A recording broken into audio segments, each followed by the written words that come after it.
Hello everyone, welcome to my YouTube channel. In this video, I am going to discuss another important topic which is called Z transform. So, the first question is why we need Z transform when we already have Laplace transform and Fourier transform. So, as we know, there are two types of functions we have. One is called continuous function and other is called discrete valued function. So the Laplace transform and Fourier transform are applicable on continuous function only. Laplace transform and Fourier transform are applicable on continuous function only. That is, these functions are not useful to study discrete valued function. So to study discrete valued function, we require another transform and which is called Z transform. So now it is clear that to study discrete valued functions, we need Z transform because Laplace and Fourier transforms are not useful in the study of discrete valued function. So the Z transform is applicable on discrete valued function, but same time Z transform is not useful for continuous function. So to study discrete valued functions, we need Z transform. Further, we know that continuous function generate differential equations. Continuous function generate differential equation, ordinary or partial. So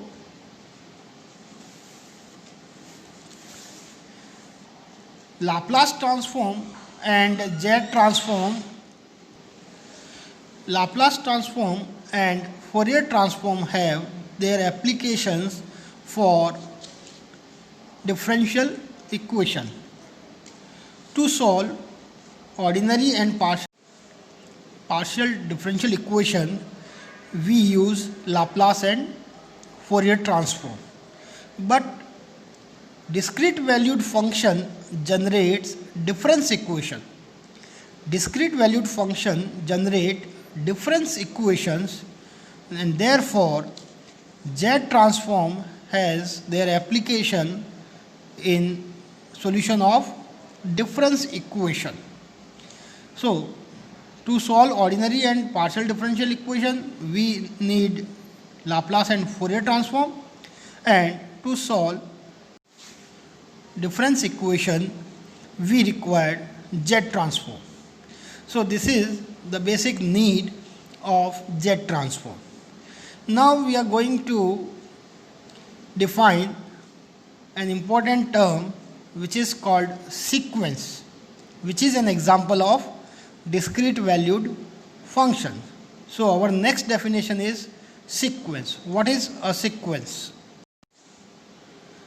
The definition of sequence. In simple word, sequence is a collection of numbers in which we can identify the next term or few next term. Suppose we have a collection of numbers which is called set, and if we cannot identify the next term of the collection, then the collection is called simple a set. But same time, if in the collection of numbers we can identify next few next terms of the collection, then that collection is known as sequence. So the definition is, in the simple word, a sequence is the collection of numbers in which we can easily identify the next term as many as we require. But if we cannot identify the next term of the collection, then it is a set only. For example, consider these two collection of numbers 1, 7, 23, 62 and so on. and the second collection is 2, 4, 6, 8, 10. Then it is easy to verify that in first collection we cannot identify which is the next term of this collection. So the example first is an example of set. This collection is set only. But in the second collection we can identify few next term or as many as we required, like 2, 4, 6, 8, 10, then 12, then 14, then 16 and so on. So the example first is an example of set, where the collection second is an example of sequence. So whenever we identify next few term of the collection, then that collection is called sequence. Sequence is denoted by, to represent a sequence, this is 0 term u0, this is first term of the sequence u1, this is second term of the sequence u2 and so on, this is another term of the sequence un and so on. It is denoted by un, or sometime curly bracket un, and goes from 0 to infinite. So this is the notation of sequence. We can represent sequence by using these notation. This sequence where un is another term of the sequence, u0 is 0 term, u1 is first term, u2 is second term of the sequence. This sequence is called one-sided sequence. u0, u1, u2 and so on. This sequence is called one-sided sequence.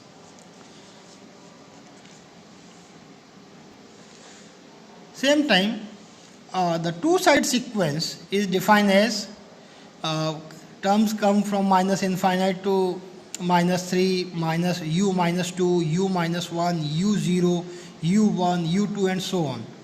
This type of sequence is called two-sided sequence, and which is denoted as sequence un, where n goes from minus infinite to plus infinite. So these are two representation of the sequence, one-sided sequence and two-sided. Sequence is an example of discrete valued function, because we have 0 term, then 1 term, then second term, then third term and then fourth term and so on. Between first term and second term we don't have any other term. So this is an example of sequence. Now we define Z transform for a discrete valued function or a sequence. So the Z transform of a sequence un is defined as, the notation of Z transform we use capital Z, like in Laplace transform we use capital L. So the Z transform of a sequence un, which is a discrete valued function, is summation n goes from 0 to infinite un multiplied by z power minus n. So this summation, this infinite series, this sum is called Z transform of the sequence un. So what is the sum? n0, then we get u0 z power 0, n equal plus n equal to 1, we have u1 z power minus 1, plus for n equal to 2 we have u2 z power minus 2, plus so on. So this sum is called Z transform of the sequence un, and the Z transform of the sequence un is denoted by u bar z. So the Z transform of the sequence un is u bar z, and which is summation n goes from 0 to infinite un into z power minus n. Here z is a complex number. If the sequence is two-sided sequence, if the sequence un is a two-sided sequence, then Z transform of the sequence un is given by summation n goes from minus infinite to plus infinite un into z power minus n, and which is denoted by u bar z.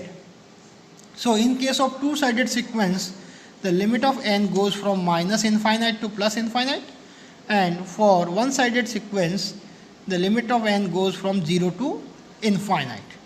For the one-sided sequence, Z transform is called unilateral Z transform, and for two-sided sequence, it is called bilateral Z transform, where Z is a complex number. So this is the definition of Z transform.